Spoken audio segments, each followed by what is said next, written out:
Hey everyone, I'm Ben Mankiewicz. Thanks for joining us on TCM. Tonight we'll be taking a look at movies written and directed by Nunnally Johnson, a seasoned Hollywood veteran who started directing films 20 years after he began writing them.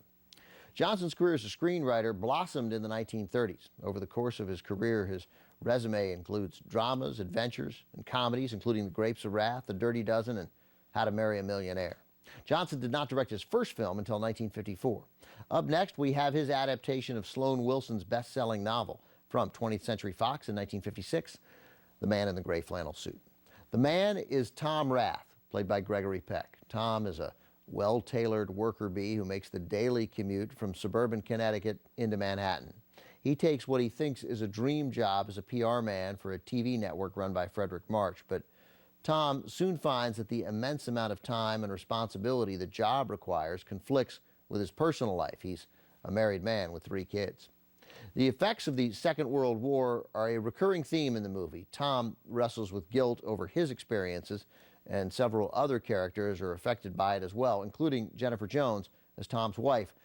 Peck researched his role thoroughly, visiting ad agencies and riding a commuter train. And Jones threw herself into her part as well. In one emotional scene with Peck, she scratched his face with her fingernails.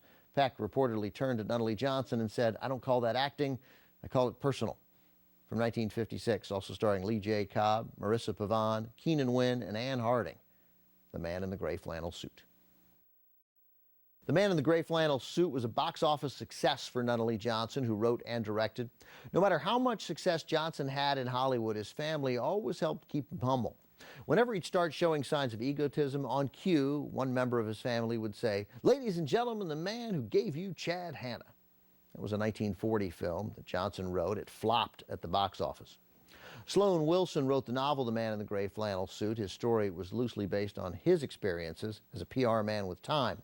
In 1984, Wilson wrote a sequel, The Man in the Gray Flannel Suit 2. That story took place in 1963. It dealt with marital infidelity, the assassination of President Kennedy, and Vietnam, but the sequel was not as successful as Wilson's original novel. Up next, our look at Nunnally Johnson films continues with a murder mystery set among New York's theatrical set.